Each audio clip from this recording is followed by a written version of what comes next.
Thanks, guys, for joining. We're going to give people until about 8:02, and then we'll get started.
All right, let's go ahead and get started. Thank you guys all so much for being here. We've got almost 60 people on. That's awesome. We're going to talk a little bit tonight about the players' perspective on recruiting. These 5 seniors just went through the process. So I think it's good to hear, coming out the other side now, being signed and committed, how they're feeling, what advice they wish they had had, things that were very helpful, things that were kind of a waste of time. They're going to share their story. So we've got Haley Carter. She's committed to NC State. And Carter, you did your recruiting with the Bombers, right? Primarily? Yes, I did. Yeah, so we have a little bit of a variety too, which I think is good because you guys can see if it varies at all from org to org. We've got Rylee Slimp. You may recognize that last name. But so Rylee was with the Blaze and committed to UCLA. We've got Jade Bubke, also with the Blaze, and she's committed to Washington. We've got Rylee Nihart. She's committed to Northwestern State. Rylee, you did most of your recruiting through Prolific, right? Yes. And then we have Madelyn Strader. She was also with Blaze, and she's committed to Indiana. So I'm going to let each of them, they're going to spend a few minutes telling their story, and then they're going to be open for questions. I did get about 10 questions submitted ahead of time from people, so we're going to make sure we answer those. But throughout the webinar, if you want to submit any questions, feel free to go into Q&A or chat. I'll be collecting those and then making sure the panelists get to answer them once we have a minute. So again, thank you for being here, and let's get started with Haley Carter. Okay, so I'm Haley, and my whole softball journey started as I wanted to be the pitcher in the World Series. That's who I wanted to be. And I was really good, but I had a couple injuries that caused me to have some surgeries, and I felt like I couldn't get back to me, the best me that I could be. and it kind of changed my perspective on the game. It forced me to learn a new position. It forced me to be a better hitter, and I fell in love with fielding, and I wanted to be the person my pitcher depended on. So like my role kind of changed, and that's okay with me. Like I wouldn't give it up for anything now. But it also changed like the schools I wanted to go to. Like I had to rethink everything. And like I did a lot of like my recruiting on my own. I did a lot of it all by myself, posting on Twitter, emailing, going to camps. I felt like I didn't really have much help behind me with the coaches I was with at the time. But I ended up at North Carolina State and I fell in love with it. I wouldn't change it for anything, and I love it.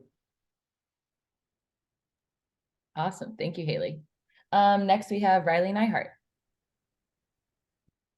Hi, I'm Rylee, and my recruiting story is a little different than some other people's. I am a pitcher, and around my main period of recruiting, I suffered an elbow injury, which was a very hard thing to go through while trying to get recruited and find the school that I wanted to go to. That limited me on the camps that I was able to go to before September 1st came along. That limited me during the fall season to perform the best I was able to perform in front of these coaches. And it was a very hard mental thing to go through already with the pressures of getting recruited.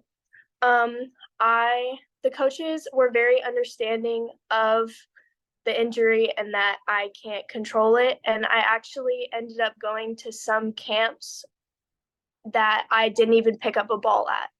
I ended up at Northwestern State University, and I ended up going to a camp there where I literally sat behind home plate with the pitching coach and talked to her the entire camp because I could not throw a ball, and they understood that. I was also offered by other places to redshirt my freshman year and do a lot of other things because of my injury. So it was just something that nobody wanted to go through during the recruiting process, but I wouldn't change where I'm going ever. I love Northwestern State, and I'm so happy that I'm able to go there. Awesome. Thank you, Rylee. Jade Bubke. Hi, I'm Jade. I'm going to Washington. So at first, like I had no idea where I wanted to go. I didn't have a top 10 like most people do. I didn't really have a dream school. All I really knew was that I kind of wanted to go outside of Texas or stay far away. So I didn't have any injuries, but I kind of struggled with like, do I go to these tournaments or do I go to these camps that I got invited to? And that's really stressful and exhausting. So what I would say as like someone who has been through the recruiting process and the struggles of it, like everyone's recruiting process is different, and you gotta stay true to yourself. You can't like start comparing yourself to other people and like other people's journeys and where people are committing, because it just adds to all the stress of anything. But in my point of view, I think camps are most important to going to, and that's how I got recruited to Washington. Like I went to a camp right like a week before September 1st, and that's kind of how I ended up at Washington. But yeah, it's kind of how I ended up there. Thank you, Jade. Madelyn Strader. Hi, I'm Madelyn. So I went to a lot of camps like the year before, kind of September 1 and stuff. I went to a lot, and I actually didn't go to a camp at Indiana, but I think going to that many camps really helped me like see where I wanted to go, not just like, oh, I could play for those coaches, but kind of like the area, like where I wanted to live for the next 4 years kind of thing. And then so the summer before my junior year, September 1, I moved up to 18U from 16U, and that was for me, that was that was a really hard decision. Kind of like, oh, recruiting year, should stay in 16 or maybe jump up. But I'm really glad I did, because it connected me with Coach Kate and several other coaches at the time who helped me find my spot. at Indiana, and I wasn't even looking at Indiana at the time, and they were looking at me, and I went up there and fell in love with it. So yeah. Thanks, Strader. I'm really glad you moved up early to 18s. All right, Rylee, Slimp. Hi everyone, I'm Rylee. I would say for me, I started softball pretty young. I started as a right-handed hitter and I transitioned over to a left-handed slapper slash hitter when I was 11 to 12. So I'd say my hitting game didn't really develop to its fullest until I'd say like my sophomore year of high school. So that's where I feel like I grew the most as a player and I like grew the most as a hitter. And so I'd say I didn't really get much attraction, I guess, from coaches until like about that period. And going to UCLA, like where I ended up, happened very quickly for me. So I'd say trusting the process and knowing it's different for everyone. Like I think Coach I at UCLA saw one game for me my junior travel ball year, and then I went to a camp, and a few months later I was on my visit. So it can be a really quick process, or it could be really long. Just whatever your process is, it's unique to you, and just finding, I guess, the school that you fall in love with is what's most important. Thank you, Rylee. Awesome, guys. That was great because all of your stories are super different. So I'm glad y'all shared that because I like what Jade said about not comparing yourself to others. It's easy to do, but because the process is so unique for everybody, it's kind of a waste of time, right? So good point, Bubs. Like I said, we got some questions submitted ahead of time and the girls have some answers prepared. So for the first question, what did you guys do during spring high school ball in regards to recruiting? How did you stay connected with coaches? How did you use that time to, keep your recruiting process moving forward? Who wants to take it? I can. So I guess during high school season, since like we can't really, it's hard to communicate when you're uncommitted with a bunch of different coaches. I would obviously post on Twitter and not just like game highlights, but like working with my strength and conditioning coach or doing like extra work outside of practice or even community service, things like that. And I would tag the coaches who I specifically wanted to see, and or I would email them and say, hi, I'm Haley Carter, blah blah blah, whatever, and then like attach a video or something like that. Anything else, guys, that y'all did during high school ball? You can kind of use high school as like a rep for summer, so it's like not as intense. So you can also use that as to like get stronger mentally and physically for summer. Sure. Anything to add? All right. Next question. What did you do to research schools that were on your top 10 to see if they were a fit academically?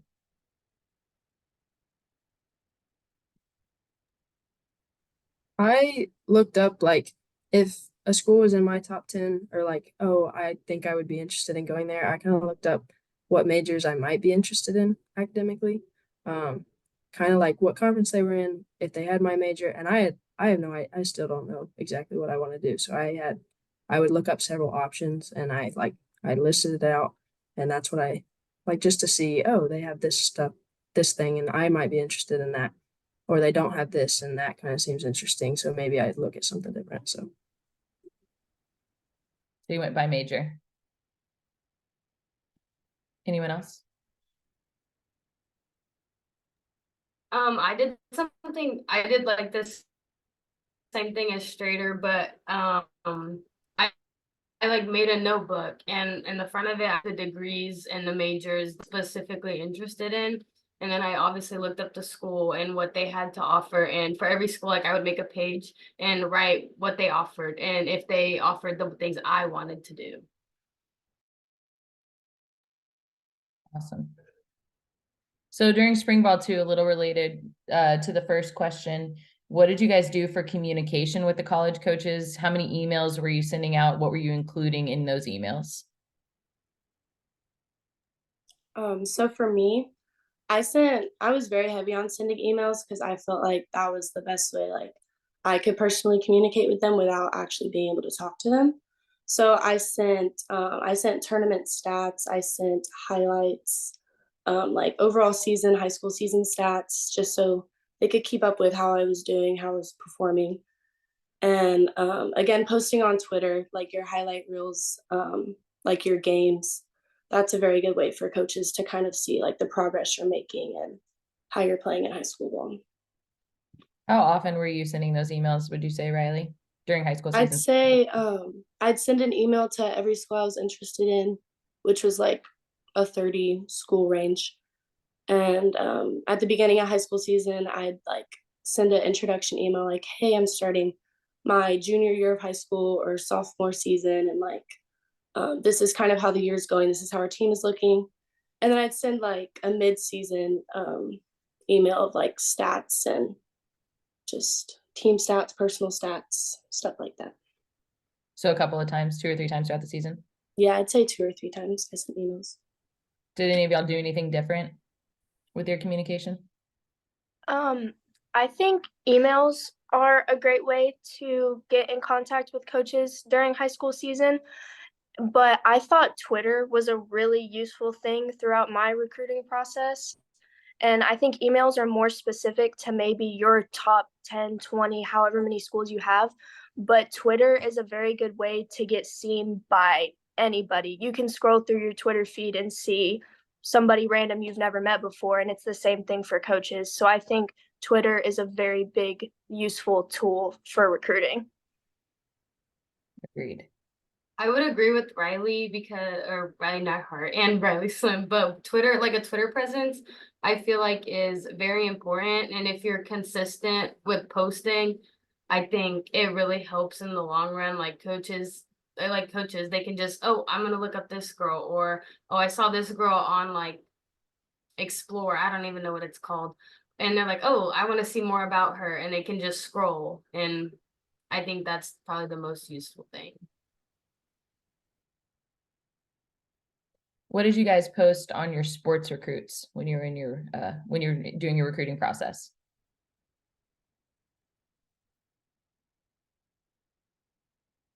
I feel like you I were on did that. like Yeah, I go did ahead. like tournament highlights. Make sure not too long of a highlights, just like short little clips of like a good hit or a good diving play. You were on there too, weren't you, Rylee? Slimp? On sports recruits? Yeah, I posted a lot of, like Bud said, I posted a lot of highlight reels, like a tournament highlight reel, just like clips, like 2 to 3 second clips of really good plays, or like if you wanted to do like a full at bat with like a really good at bat you had, like a good fight or something like that. Then yeah, I'd say I posted a lot of highlight reels. I know for us, when we get college coaches asking us questions, and maybe we're discussing a player and they haven't been able to see them live, the first thing they ask us is if they have video. And for the players that had their sports recruits updated, and we were able to quickly send that link or a highlight video, either or they liked that. If it took a while to get a video or a highlight clip or something to the coach, then often they were like, well, how serious are they about this process? So sports recruits is very helpful from the coaching perspective. We talked about this a little bit. What did you guys include in your recruiting emails? Doesn't have to be high school season specific here, but in general, when you're sending your emails, what did you like to include? Something I found useful when emailing coaches was I like to add something personal in them, whether that was personal to me or personal related to the school, just to show that you actually know something about the school and that you're actually interested in them. I would not recommend just copy and pasting the same email to however many people you're emailing. So just adding something fun, interesting in there, whether it's about you, whether it's about the school, just something for you to stand out and show that you're different than other people.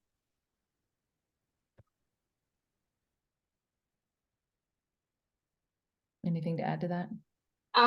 Like I would go to a camp, and after the camp I would send like a thank you email. The camp was great, but I would also include like a picture or a couple pictures like in a collage of things from the camp to make it more personalized, and it puts like a face to your name, and then they're like, oh yes, like I remember this girl, I remember what she did.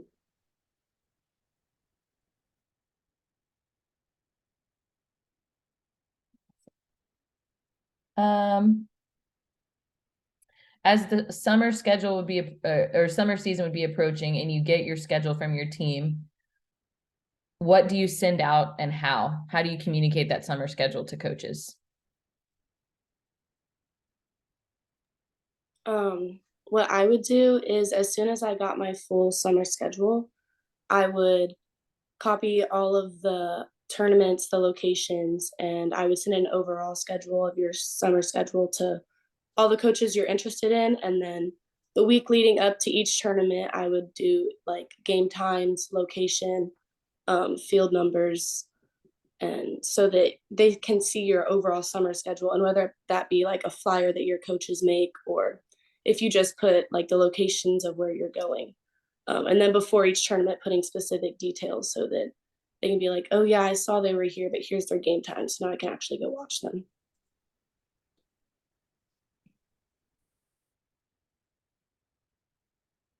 Anything else?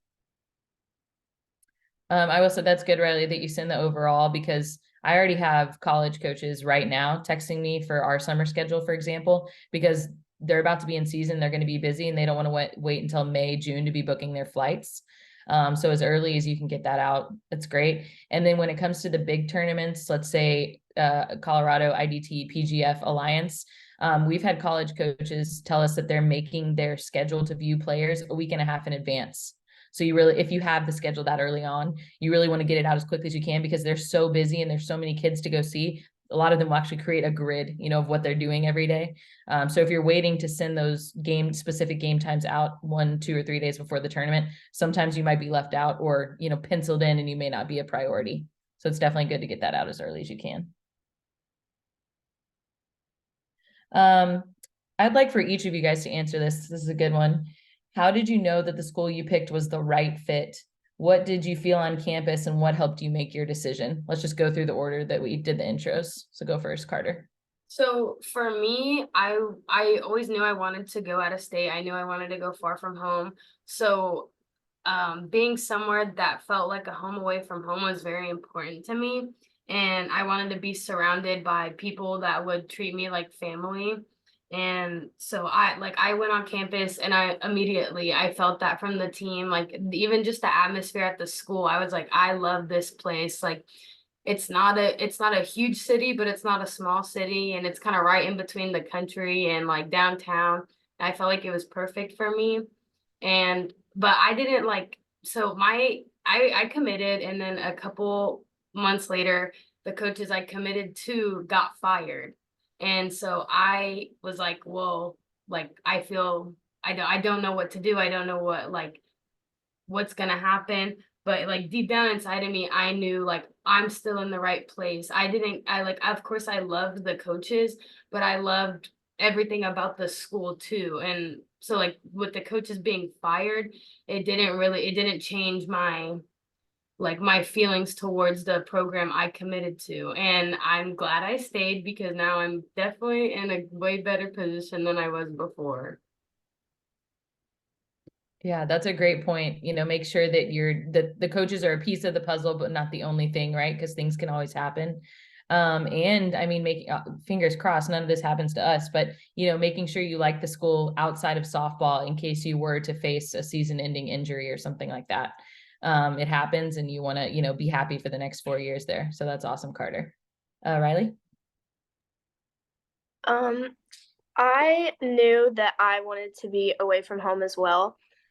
And when I went on campus, I absolutely loved the small town family feeling that the school brought to me. The town of Natchitoches is very small, and the whole community really loves being a part of the school and the campus, and I loved that. And they have like an outfield club during our games, and the whole town comes out and sits in the outfield, and they will barbecue for us during games and we can eat afterwards. And I just loved that the whole community was involved in the school. And that's just really what I was looking for in a school, was somewhere that I knew it was going to feel like a home and a family.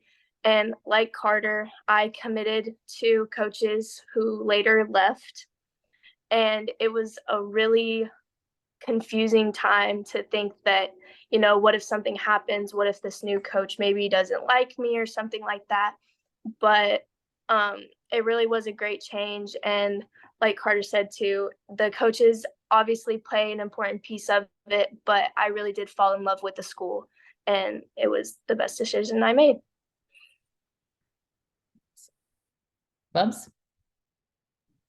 So going kind of far away, you kind of have to think about like where you want to live for the next 4 years. And so like the people that you're around, you have to like grow a connection with. So when I stepped on campus, like all the girls, we like instantly clicked, and that was kind of like my like home feeling, because I was like, if I'm going this far away, then I have to feel safe and loved and supported by all the people around me, and that's kind of why I picked Washington. So you went with the teammates. Yes, and the coaches. Sweet. Strader?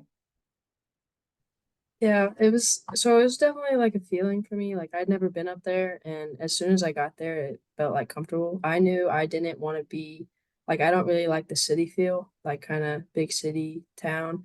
But going up there, like Bloomington is a very like a college town, and it's beautiful. Definitely like location type of thing. Like where do I want to live for the next 4 years? Um, I it's beautiful up there, so I love that like type of thing. And then for me, like coaches, like the way they talked about their vision, not only for me but for the team, and like how they want to build their program kind of thing. That was a big deal like for me personally. So that it was definitely a feeling like I feel comfortable with them. I feel comfortable with the teammates and the school. Like it was just like felt right. So Strader, can you compare that? Because I know you had a few visits almost back to back where you were you were kind of under pressure to make some decisions. What about, you don't have to name names, but the places you went that you didn't feel that connection, how did you know that they weren't the right place to be? So kind of like when I went to other schools, it just wasn't like I didn't feel a connection with the coaches as much. Like I loved the schools and it was awesome. But like some coaches, it was just like I can't see myself playing for you. Kind of, and like I don't click as much with you as I do with these coaches. And then other schools, it was I love the coaches. Like I would play for you. I just can't see myself living here. Like I don't want to go to school here, kind of just like location wise. Like that's not my goal. And so kind of looking at like what I wanted out of like playing college softball was a thing for me. Like what do I want out of it?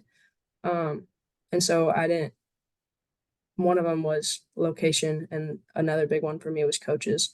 And so the ones that didn't feel right, where it just kind of was like almost like gut kind of feeling of, yeah, this doesn't feel right. I can't see myself living here, that type of thing. So yeah. Thank you. Rylee? So I'd say one of the biggest things for me that I wanted to be like a baseline for the school that I chose was like location and atmosphere. And so I feel like California, Los Angeles like checked that for me because it's a very small campus. Like there's a lot going on. Like there's so much you can do. And then once I fell in love with the campus and I fell in love with the area, like the weather, the just everything about it, I started to look into the program and just like the coaches are very proud of like the program they've built, and you can tell that when you walk onto campus, and like they're not allowed to, like they're not scared to let that show, but they also like want you to know that they feel like you belong there. And that's something that I really appreciated, because obviously like going to a new school and like a visit could be nerve-wracking. Sure, like will I fit in here? But like the coaches were very good at like letting you know that they wanted you. And so that's kind of something that also drew me in, is like the family and like the, I guess, value of relationships that the coaches had with their players and like the tight knit community. So that's why I chose UCLA.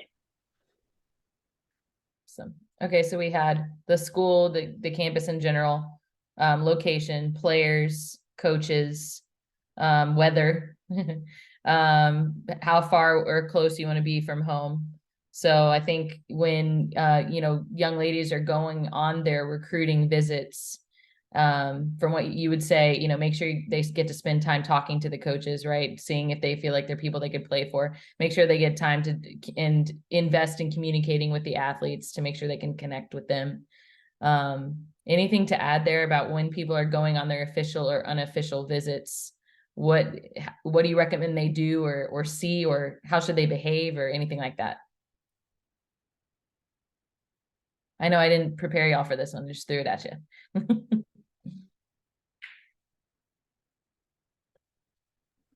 I'd say just like go in with an open mind, because no school, you just never know. Like you can walk in on campus and you may love it, or you may hate it. Just go in with an open mind about every visit you go on. I'd say a good piece of advice is just seeing like how well you fit in with the players, especially the ones you know you'd be playing with, that like match with your grad year. And just like I'm lucky because all the visits that I went on, like all the players were very welcoming. Like I could see myself playing with these girls and like forming relationships with these girls. So I'd say like thinking into the future of like, wow, like this is gonna be my team, like I'm gonna feel like I'm at home here.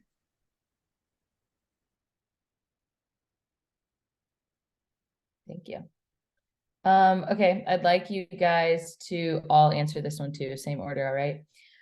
What did you feel like was a waste of time during your recruiting process? If you could go back and do it again, you realize that wasn't worth the time spent, or it didn't do anything for me.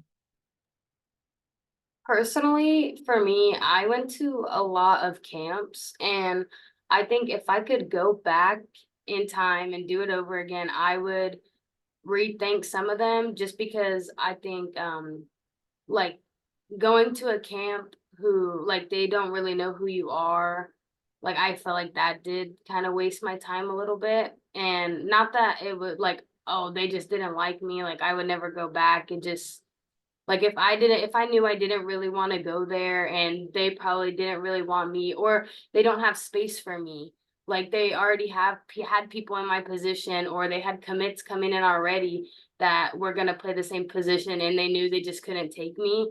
I think I would go back and do more research on some of the schools, and instead of just going and kind of wasting money and time, I would just not go, or go to a different camp.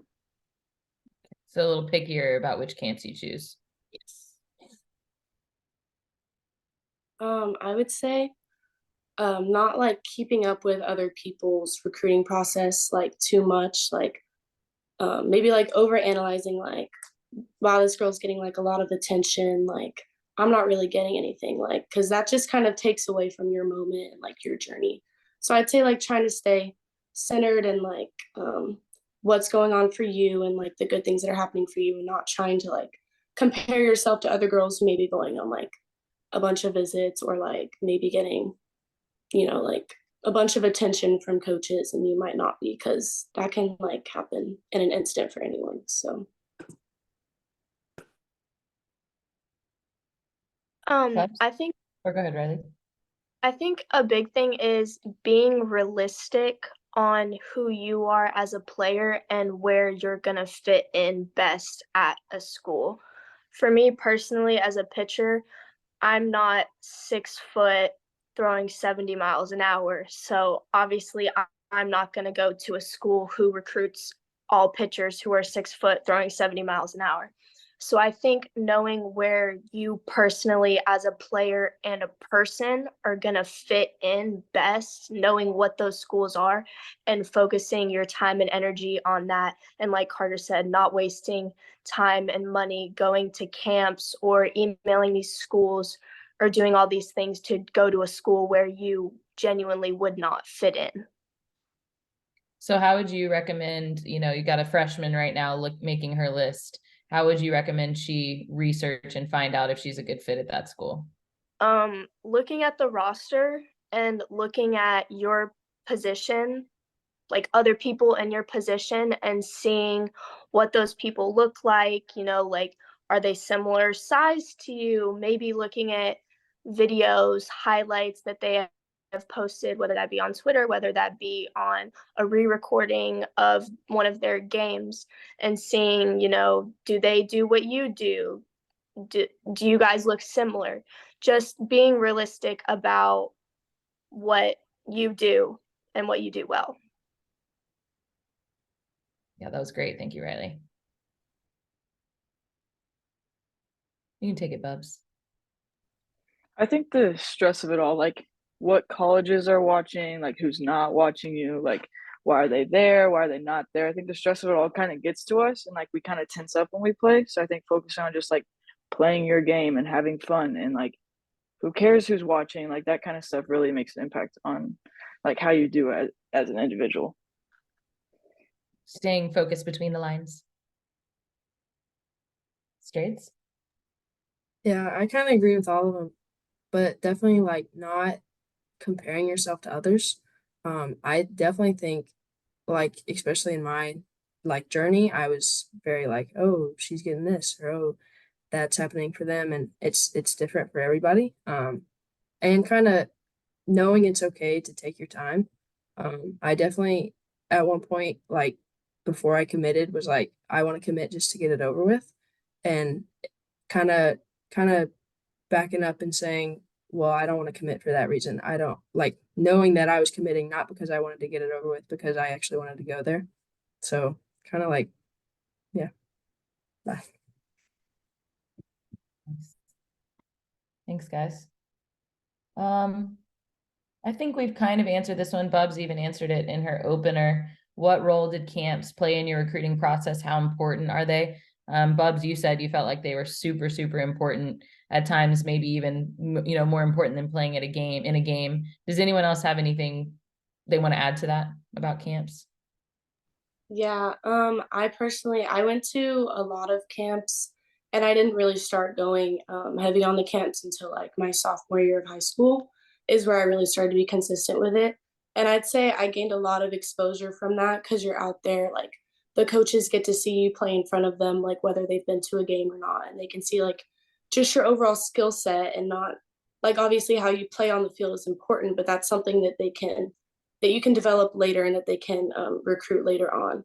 But I think like putting your name out there and like putting a face to the name especially is really important. So yeah, I'd say camps were important for me. I went on like every school that I went on a visit on, I wanted to make sure I was at a camp because I also wanted to see like how the coaches were in person and how they coached and that type of stuff. I also think camps like for me helped me know what I like, kind of what I wanted to look at and what I didn't.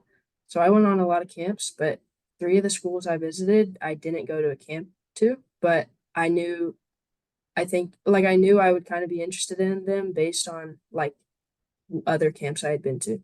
So it kind of helped me narrow down like, oh, I didn't like that feel, or I didn't like this feel, and also what I did like. So it kind of helped me like see what areas I liked and which ones I didn't, or coaching styles. Um, so that. Sure. Okay, this is a new one that just came in. So if there's one thing you could change about your recruiting journey, if you had to do it over again, what would it be?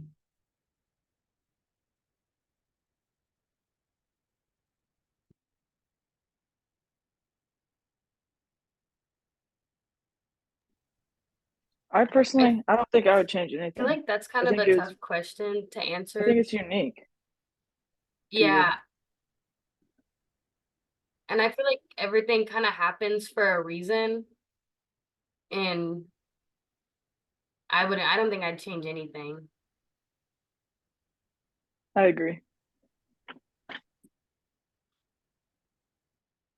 Cool. Well, I think too, I mean, there's a reason that you five are on this panel because y'all are organized and took charge of your recruiting process, and obviously you're happy with the final result. So I think that's something too for, the young ladies listening in. Like, there's a reason they're saying they don't want to change anything, because they know they worked hard and put everything into it, and now they're getting to go where they want to go, right? So that's awesome. I love that. Okay, so we've had some more come in through the Q&A. Some more questions about camps too. This is a good one. We haven't touched this yet. So what kinds of camps seem to be the most beneficial to you when you went to the individual schools, or when you did some of the bigger combines, like the ones before Colorado or PGF? I think going to individual schools camps is the most important camps. I think those combine camps sometimes can get caught up in the money of things, and it's really not as focused in terms of coaches.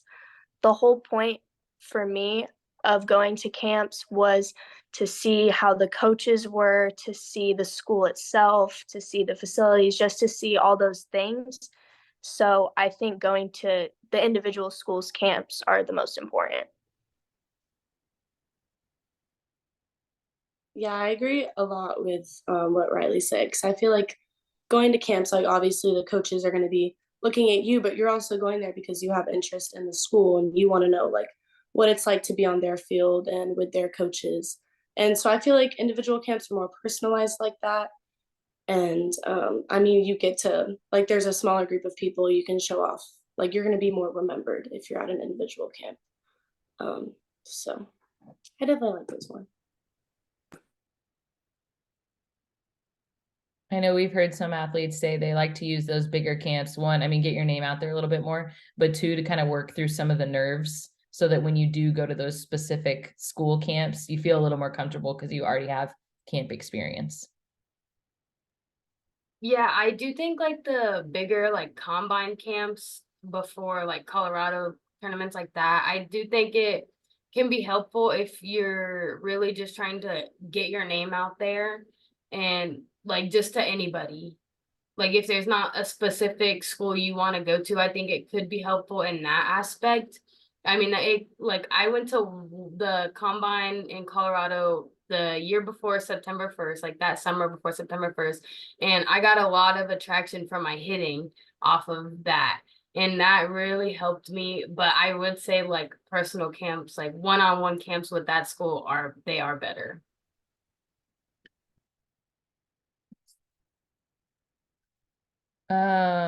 Other than playing well at the camps, performing well physically, what else did you guys do to stand out during camp? Talk, be loud, be a leader.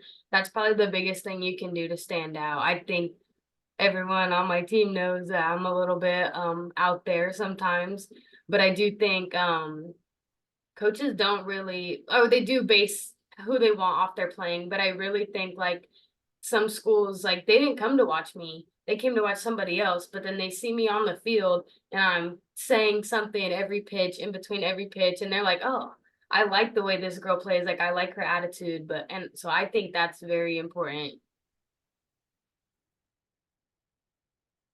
Yeah, I think like who you are like as a player is very important. So like Haley was saying, like being vocal, and if you're not like the most vocal person, like whatever like you do well as a player, knowing that and like being able to showcase that. Like if you're a very like hardworking person, like showing hustle, I guess, being respectful, like there's so many things you can do to like catch a coach's eye that doesn't have anything to do with skill. So Did you guys go up and introduce yourselves, shake hands, or afterwards, did you do anything to make sure you got, one-on-one eye time with the coaches? I was going to say, I think going up to the coaches after camps to really introduce yourself and get a one-on-one time with them, even if it's short, is really important, because you can get a lot of feedback from that small amount of time with the coaches, whether they ask you about like, hey, send us your schedule for this next season, or telling you something that may have stood out to them during the camp. Just something like that is important. And yes, they see a lot of people throughout the camp, but depending on your conversation with them at the end, like they might remember you because of of something you said or something like that. So I just think going up and talking to them at the end is very important. Great. What kind of breaks, and this may apply to now too, but what kind of breaks did you give yourselves when you're going through this process? Did you take off during Christmas break, for example? How did you balance the craziness between high school ball and travel ball? To be honest, I didn't really give myself a break until I committed. Like that was just the most important thing to me. And I couldn't like take a week off knowing like, oh, there's other girls out there putting in work that I'm not. Like they're getting better while I'm on a break right now. And so I think that's what was going on in my head, like through the process. And if you could do it again, would you do it the same way? Or do you think you should have mixed in more breaks? I would do it the same way. I enjoy it, so it's not like it was like a job for me. It was fun to just go and play, practice, whatever. It was fun. So then once you committed, how did that change for you with breaks? What did you start doing? Well, I think you're still muted, Madelyn. I'm muted. Yeah, that's not good. I like right now I'm kind of on a break. Like I'm hitting a couple times, like I've hit a couple times this week and I'm still doing my lifting and conditioning, but I'm not going as hard as I was, but I'm still putting in work. So more balance. Anyone else? Strader, has it changed for you at all?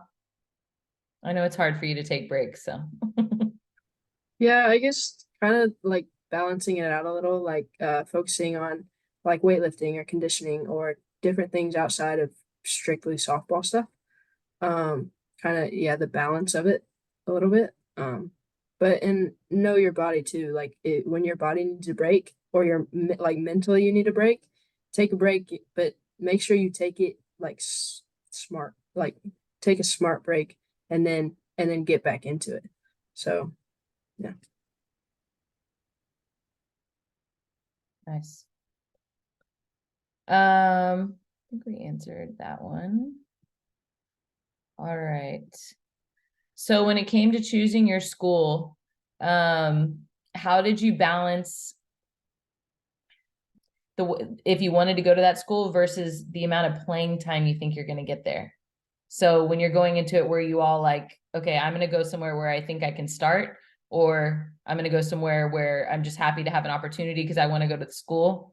How did that work for y'all? For me, I know when I went, like a school I was looking for, I wanted to be able to play. Like I want a shot at playing my freshman year or at least getting some opportunities to play. And so when looking at schools, like I would see, okay, they have like see who's graduating before you get there or what positions they play. And then just talking to the coaches about it, just being like where do you see me in your program? Like, do you actually see me having a shot at playing, or you know like will I sit my first 2 years or something? I knew that's not what I wanted. Like personally, I didn't want to go somewhere where I would probably sit 2 years. So definitely just communicating and being like, do you actually see me having a shot? So yeah. Awesome. So you were that direct. I mean, yeah, I guess I was definitely like, I want to play. And like, do you see me playing? Like, I definitely have a hard time communicating things just because I don't like talking a lot, but just being like, and a lot of coaches, like a lot of the coaches I talked with would also tell me, they just come out and be like, we see you being able to play. We see you maybe sitting your first year or something. And so a lot of them told you, but if they don't, like I would definitely ask because that's something that I would want to know. So I think I agree with Strader on that. Like every coach I talked to or every school I talked to, I was like, oh, what do you see my role being? Like, that's because that was important to me. I knew I wanted to go and start, but I also knew like it's earned. It's not given. So I think another big thing is playing for the name on the back of the jersey and not the name on the front of the jersey, and knowing what's best for you and where you will belong, and not going somewhere just because of a big name where you might sit the bench. Yeah, I kind of went into the mindset of thinking that I was just gonna outwork everybody and earn my opportunities to play my freshman year. Awesome. So we all picked places where we feel like we can outwork and earn a spot freshman year, hopefully.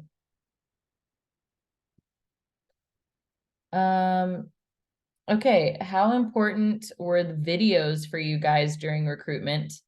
This lady says she's heard from coaches that by posting videos, it makes the recruiter's job easier. Oh, and instead of just coming and watching you play, they will rely on video only. Did you guys have any of that experience? For me personally, the head coach that I committed to at the time had never seen me throw live in person. He had only seen me throw in videos and went off of another coach who had seen me throw live. So I think videos are very, very important in the recruiting process.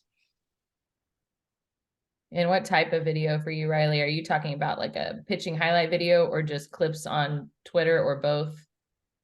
Both. I think as a pitcher, in-game highlights are very important, whether that's a strikeout pitch, whether that's a full at bat that you had that you threw well, and as well as like lesson videos, what you're doing behind the scenes to get to where you are in games is all really important.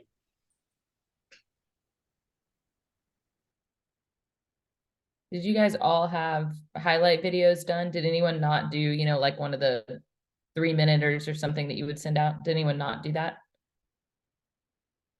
So you all did. Did any of you feel like it was useless, or did it help you? No, I really think videos were very helpful, especially if you're like consistent with it. So if you have a Twitter account and you're posting like every week, before every tournament, like highlights of every tournament, that way like the coaches who look at you on that account are able to keep up with your progress, and like this is what you're training on, even like though you're not playing, like this is what you're working on, this is how you're improving your game. So I think like being consistent and showing your progress as a player is very important, because then they can see like, oh, this is how far they've come since here, like this is where they'll be like when we need them on our field. So I'd say consistency. As a travel ball coach, for us, it's really helpful because like I mentioned earlier, college coaches ask for it. But even if I know Jade has, you know, her top 10 list, and I know the people that she's interested in, and then I know the people too who have been asking me about her, when Jade posts a highlight video or has a recruitment video done or anything, I'll go on like after every tournament and I would say, hey, just keeping you posted. Here's what Jade did this weekend. She looked awesome. She was killing it, you know, going oppo, whatever it is. But it does help the recruiters for sure, because it also shows that I'm not just trying to sell you, that you are actually doing the work too. So it's a big help on the coaching side as well. This is related. What type of, sorry, one second. What types of videos do you think attracted the most attention from coaches? Was it the highlights? Was it the practice videos? Was it lessons? Or was it that big highlight video you would do? I think in-game videos are the most important to a college coach because that's more realistic to who you are as a player.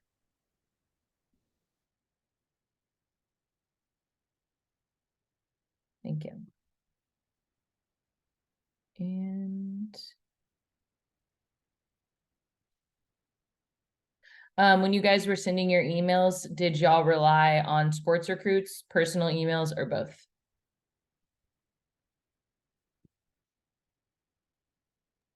I did most of mine through sports recruits. Why? Well, when like through Blaze, that was just kind of what we were given, and I didn't know what else. Like that was what I used to communicate. Like I didn't use really personalized, like my personal email or send to their personal. I went through Sports Recruits, um, and somebody explained it to me, and that's just what I knew how to do. So I did that. So What did you feel like it was a good tool for you? I think so. I think it was a good tool. It helped me communicate with coaches. And I didn't know always if they saw it or not, but I feel like if I didn't do that, I definitely wouldn't like I wouldn't have gotten here. So yeah. Did anyone go the personal email route instead of Sports Recruits? Did y'all use Sports Recruits, Carter? Did. What about you, Rylee? Did. I mean, obviously having the email addresses there that takes away so much time. When I was playing back in the early 2000s, it was a lot of time and research to go through and find everybody's email address. And a lot of times they didn't have it posted. And so you would like go and try to find a mailing address to send handwritten notes. So I would have loved Sports Recruits. Okay, I like this one, and I've had a couple of parents that wanted us to do this, kind of mention something like this. As a player, what advice would you give parents on what they should do throughout this process? How involved should they be? What worked and what didn't? You know, I think sometimes maybe as a player, like if you would hear it from a coach, like, oh yeah, I need to do that. Maybe if you heard it from mom and dad, it was like, mom, dad, stop, right? So what can parents do to be as helpful as possible and help like guide the process, but maybe not overstep?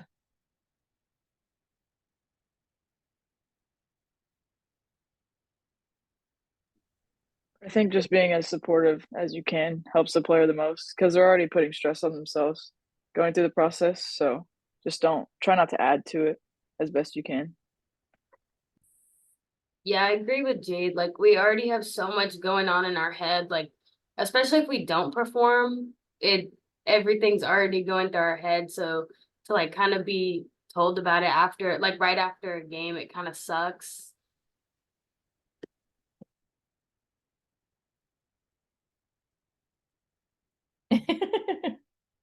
What about specifically with the recruiting process? Did you find it helpful if your parents were saying, hey, we need to make sure we get out these emails this week, you know, when they were there, or did you prefer to do that on your own? What role did you like your parents to have there? They were good reminders for me.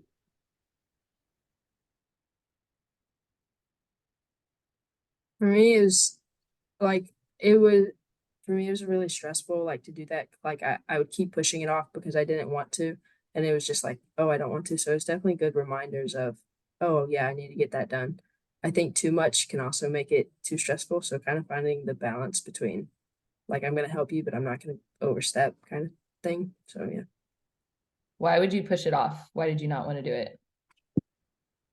It was just when like it stressed me out to, oh, I have to do this. It felt like a chore and a like I gotta do this to be able to get there. And it definitely felt like a chore. And I think that's why I pushed it off. Because I didn't like how it felt like a chore. Like it felt like I had to. Um, when in reality, like that's what helped me. And if I would have, and if once you do it, it's off the plate. But I'm definitely like, it stresses me out. I'm not going to do it and kind of push it off um, instead of just getting it done. So my parents were definitely help me be like, if you get it done, it's over with. So that type of thing. Is there any advice you would give as to trying to make those things not feel like a chore? Um, I don't know. I don't know how it wouldn't feel like a chore to me. Like to me, if I think about it, it still feels like a chore. Just knowing that it's not the end of the world kind of type thing almost. Like it doesn't hurt you to send them. It's I get to do this. I get to talk to college coaches, kind of just saying it out loud for me. Like I definitely have to tell myself I get to do this thing. I get to, because just mentally it's hard, kind of when you feel like, oh, I have to do this, it makes it not as fun anymore. So yeah. I get to, yeah, playing mind tricks with yourself.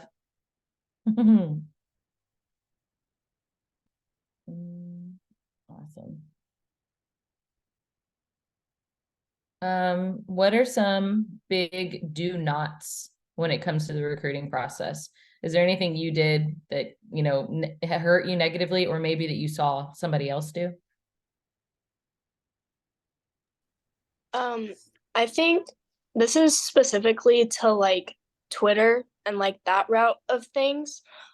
Something that I see a lot of other people doing is when you post a video or you post whatever, um, who you tag is very important. And when you tag the school itself, the school's softball page, so if I tag Northwestern State softball in a tweet, there's a very good chance that that school is never going to see that video.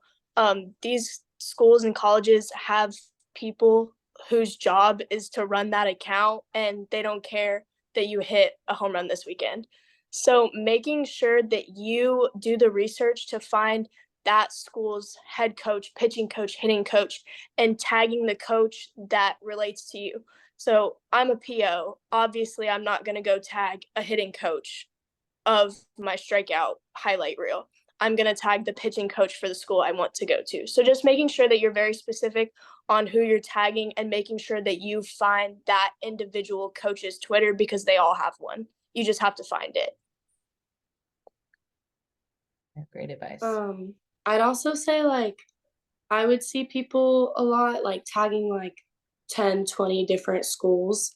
And I think like that's kind of like I see that kind of as a negative, because like you're tagging all of these schools you're interested in, but then there could be a school out there who's like really interested in you that like you haven't really looked into, and they see like, oh, they've tagged a bunch of schools, but we're not really on it. So like that could kind of be a negative to them. They're going to be like, okay, well, maybe we should look somewhere else where there's a girl who is interested in us and does know us. And so I just feel like that could kind of like hurt you in ways. Is there, let's say you're trying to get that individual school's attention on Twitter, is there something else you would recommend them do instead of tagging them individually?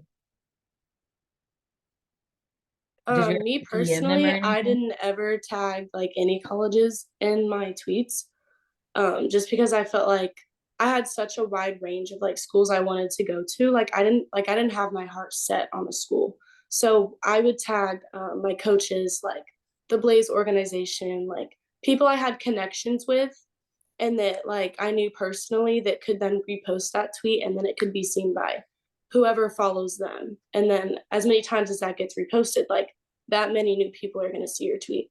So I'd say focus more on like the connections you have with coaches, and like maybe like your hitting coach, or like your high school coach, or like travel ball coach, instead of like focusing on a school. But that was just me personally, because I had many schools that were on my list, not just narrowed down to a few.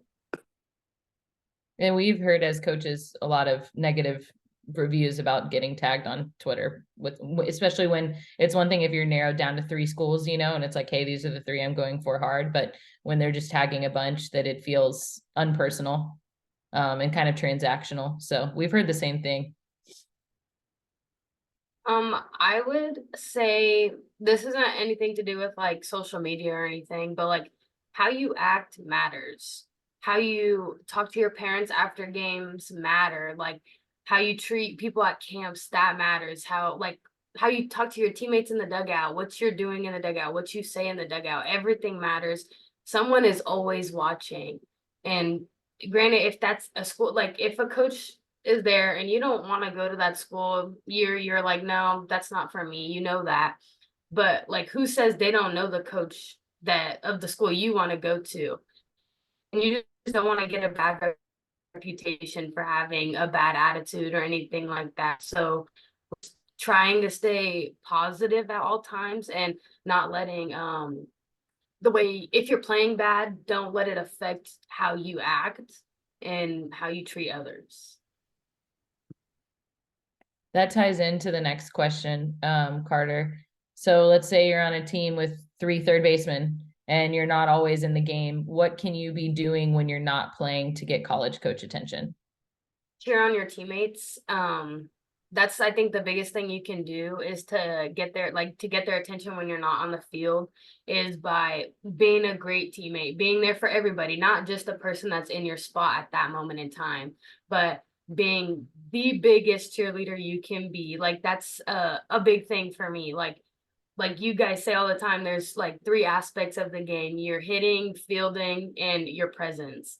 And you can control your presence at all times. Your hitting might be bad, your fielding might be bad, but you can always have a good presence. For sure. We know college coaches watch people in the dugout, so that's huge. They want to know who they might be spending the next 4 years in a dugout with. So anything to add? Anything else you can do to make yourself stand out when you're not playing? I'd say like, yeah, like Haley said, like your body language itself is very important. Like say you're sitting that game, like sitting on the bench, like kind of just not really like cheering your team, like that's definitely like a turn off for a coach. And so just like knowing like how you feel, and obviously like that's fine, you can feel that way, but knowing how to mask it as a player is something like you really need to get good at, because like you're not going to play at all times, and that's something like you have to accept anywhere you go. So I think like being able to show that like you can be there for your team, for like the person next to you, and like you can be ready to go at all times, like is very important to a college coach. Agreed. At what point in your journey did you guys start doing college visits? You can include official and unofficial. As soon as possible after September 1st. I think going to as many visits as you can is really important to see the campus and the coaches and the players. Awesome. So yeah, she's talking about September 1st of your junior year. I agree. Yeah, like I think my first visit was 2 weeks after September 1st. And like I know like it's very important to take all 5 of your visits so that like you can see as many schools as you can, and not like maybe rush the process, and just kind of like take the time to see all of your options, like before you try to rush into anything. But yeah, I'd say visits like as soon as you can is great. Did any of you guys do visits before junior year? You know, maybe where you just went to go check out a school on your own, if when you were, you know, in California for a tournament or in Florida for a tournament, go check out the campus kind of thing. I've done that with a couple of schools, but I feel like it's not the same as going on a actual visit with the coaches. For sure. So what age did you guys feel like you started the recruiting process? So maybe when did you kind of start to feel that pressure and feel like you were, you know, in front of college coaches and that got your attention?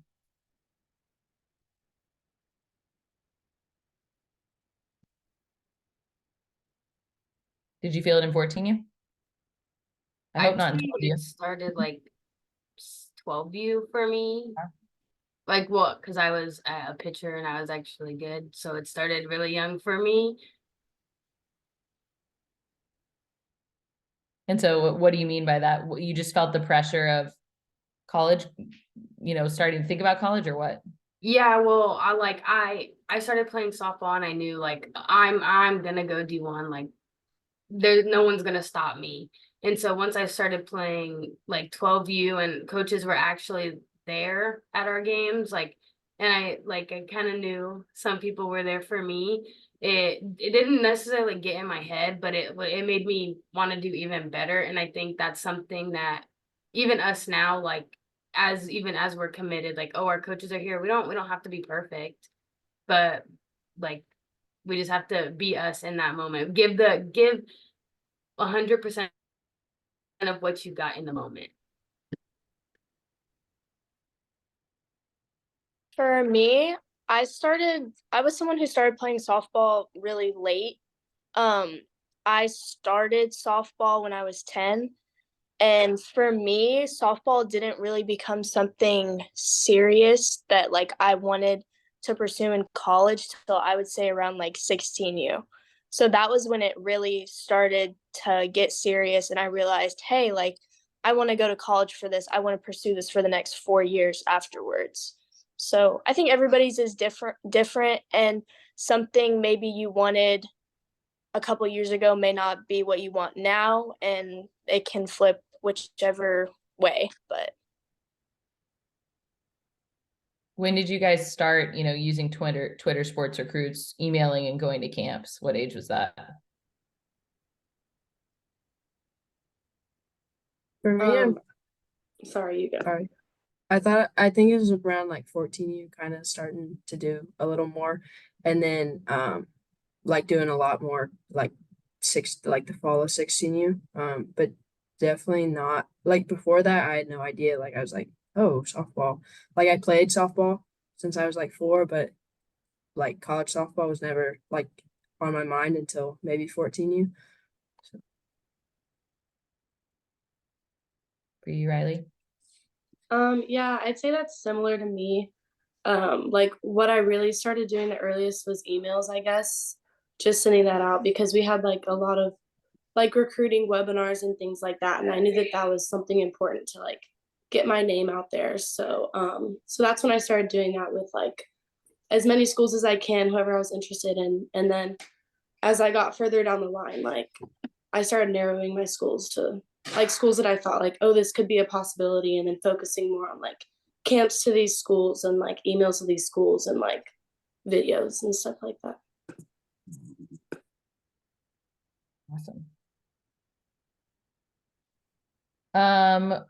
What Strader, I'm gonna give you this one. What did you like the most about the coaches that you picked? So what did you like the most about the Indiana coaches?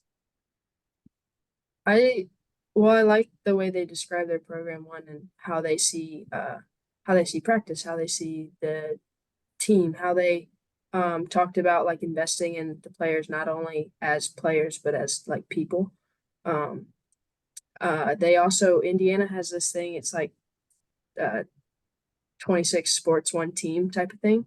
Or however many sports it is, but I really like that, and they buy into it. So like there might be a bunch of different sports, but they all share the same facilities, and they all do stuff together. And especially like the softball coaches, they buy in, and so they talked about how they wanted to work and buy in, and their goal is to make it, to the World Series and stuff. And so just how they explained their vision, I really liked. So Thank you. This is a good one. How did you guys know that a school was actually interested in you? Not just, I'm sure you heard plenty of times, like from a coach or from a recruiter, oh, so-and-so's interested, so-and-so's interested. But how did you find out, how did you know when someone really actually was a school or a program?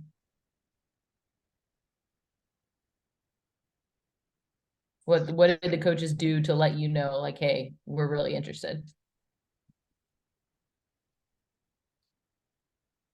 I'd say maybe like appearance at games could be a big thing. Like if you start seeing like a coach going to a lot of your team's games and then hearing that they're interested in you, like that can be like kind of an exciting thing that kind of confirms that, like that type of feeling. And then I'd say like reaching out personally, like not really much after September 1st because they can't really reach out, but especially after September 1st, like prioritizing you and like wanting to like set up like Zooms and calls like as fast and as quick as possible. Like that's definitely something that can like let you know that, okay, they're serious about this. Like they have so many girls they're recruiting, but like they want to talk to me. So I'd say like reaching out and then like showing you that they're interested by going to games. I actually have something for this too.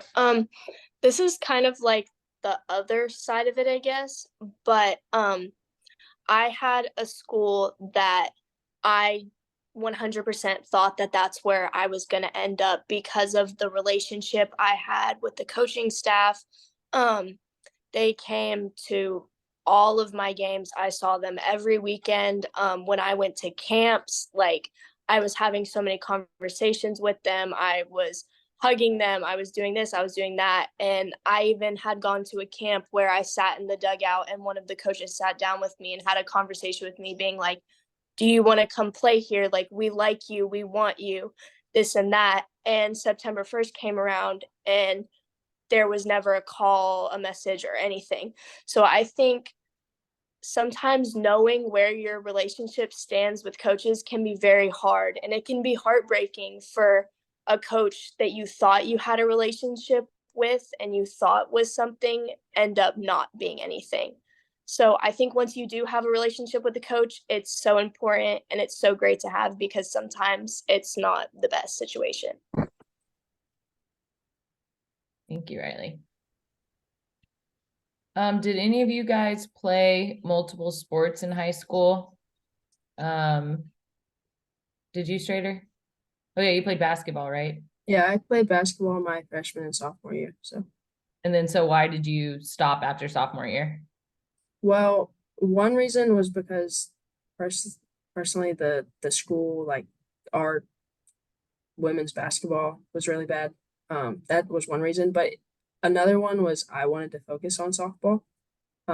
Like, it was really hard during the fall because basketball goes from like in like fall kind of all the way to like beginning of January, and the beginning of softball season, like high school season. So it was really hard to go to, like, I was going to camps and then I would have basketball practice and basketball tournaments, and then I'd have a tournament for softball. So kind of knowing that I wanted to focus on one sport and I wasn't gonna go anywhere in basketball. And I love softball, so I like softball more. So that decision, like, I want to focus on one more. Did anyone else play multiple sports? No. Yeah, I will say on our team, at least in my experience, the majority of people kind of hone in and specialize in softball at least by their junior year. We have seen some kids play freshman, sophomore year and then decide, okay, it's recruiting time and things are just getting busy, so I want to focus. We do have some kids that do multiple sports, even 3 sports all the way through. They're not in the majority, but there are college coaches who like that. So it's kind of, I think, just up to the individual, what their goals are and what they can handle and what their workload is when it comes to playing multiple sports. And then just making sure that you're communicating with your school coach and your travel ball coach about what the schedule is. And if they're going to, if they're okay with you doing both, making sure you know that before you commit to a team so that, you're not being punished for something that you want to be doing. Did any of you guys send handwritten notes for recruiting? Yeah, we got a question about that. I have had some players do that before. It's not a super common thing, but what I've heard is that there is someone that eventually always opens that mail versus sometimes they get so many emails that the emails get lost. So I think it's something, if you have the time to do it, and you want to make a small, you've got your top 5 or 10 schools, you want to send a handwritten note every once in a while. It's just like getting your name out there. Like the girls have said, it's not going to hurt you, but just being smart about balancing your time and how far can you really get with a handwritten note. Avery asks, Rylee, you mentioned this earlier, so I think her question came from this. What kind of things would y'all say at the end of camps to make you stand out?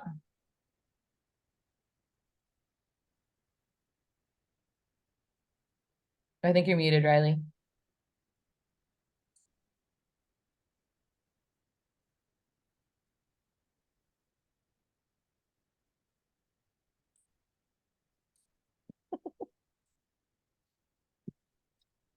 Still muted. Does anyone else want to take it while she figures it out? Sorry, guys. But I would go up, shake the coach's hand, say who you are.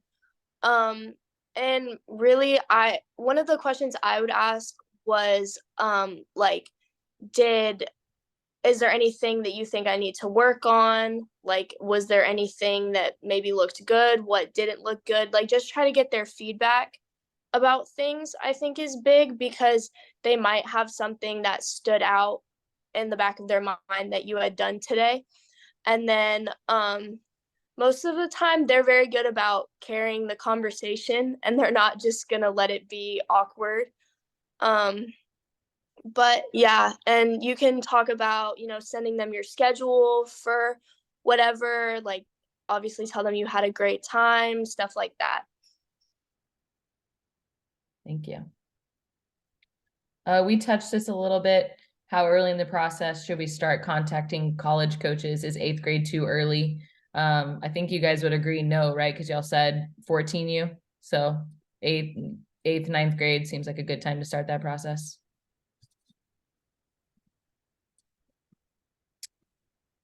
Strader, for you, what qualities can you have as a slapper to catch the eyes of recruiters? What separates you from other slappers? I think having like everything, like all the tools open to you. So I definitely like starting recruiting. I was not a hitter, so slapping I really focused on what can I do to mess the defense up. Like when I go up to play, I'm thinking I want to make the defense look like silly. Like I want to make them look like they don't know what they're doing. So just having different tools, I think, and being able to execute those tools, and like when the defense gives you something, use it. So if they're giving you an opportunity to bunt, like read the defense and just know what tools you can use when. Because I think as a slapper, like my job is to get on base. As long as I get on base, I've done my job. Like as a leadoff, as a slapper, like my goal, if I get on base, I believe I've done my job. And so figuring out different ways to do that, because defenses, like they're getting better. Like defenses, as you get older, like they get better and they know how to pitch you. They know how to, play you. So just kind of messing around with, oh, I think I could do this and get on base. So I guess tools, kind of like having all the tools and working on those. But yeah. How about how did power work into your game? When you were even not hitting, just like power slapping, how important do you think that is? Not only being small ball.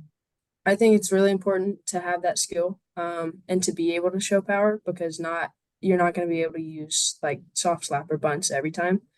So being able to have that versatility, because if you're a slapper and you only can bunt and do soft slap, a defense is going to be really like, it's going to be really easy to get you out, because they know you don't have anything else. When you have that power, even if it's power slap, it makes it really hard on a defense to know what you're going to do. So I think it's definitely an important part of slapping, like being able to have a power piece, even if it's power, like just power slap. Definitely an important part. Thank you, Strader. Just a few more, guys. We're almost there. How did you receive your offers? Did y'all get them verbal, in person, over the phone, through emails? What was your experience? I got over the phone and in person. I did too. Yeah, so did I. Okay. So no emails, over the phone and in person. What advice can you give leading up to September 1st? Obviously, there's a lot of stress and anxiety right now around that date. Now looking back, what would you tell your younger self, in those few weeks leading up to Sep 1? I would say not to stress about not getting the calls that you want, because September 1st is really just the beginning of it all. Like it does, like just because you're not called by your dream school or some of your top schools on September 1st doesn't mean like they don't want you or they aren't valuing you. You just have to give it time and let the process play out. I think also like sorry. I also think that like being prepared is like a really big thing, because like Haley said, like you can't control who calls you, like you can't control like who's interested in you, but you can control like how prepared you are for that day, and like knowing that like, okay, I'm gonna have like all these questions written down. If a coach calls me, like I'm gonna be engaged, because like questions are so important, and like phone calls and like Zoom meetings, because like it shows the coach that you're interested in what they're saying and that you want to know more. So I think like being prepared, and then yeah, staying calm, because it's a stressful day, like it is for anyone. So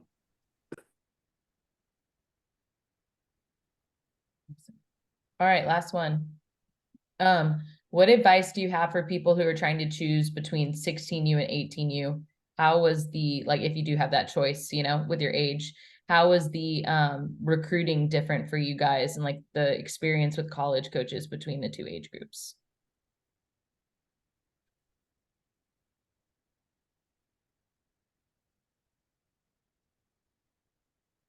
So I made a jump from 16 to 18U the summer before like September 1 of my junior year. And one of the decisions for me was like I wanted the challenge kind of. And it was really hard for me to make that decision because I didn't know, like I had no idea where coaches were going to be. So kind of deciding that I want the challenge of playing at the 18U level. That was that was the main part of my decision for me because I didn't know. It wasn't like, oh, more coaches are going to be here like at 16U than 18U or vice versa. It was definitely like I don't know which coaches are going to be where. But if I go play my game and challenge myself to be the best I can be, then it'll work out. So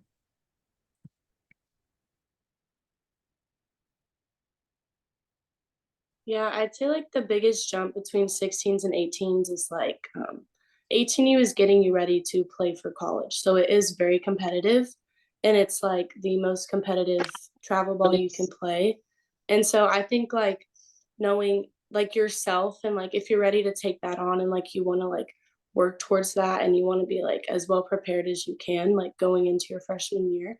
Like if you feel like you can handle that, then I think it's great to like it's a great jump to make, and like it is a struggle at first, but I think like adjusting to that is really going to prepare you very well.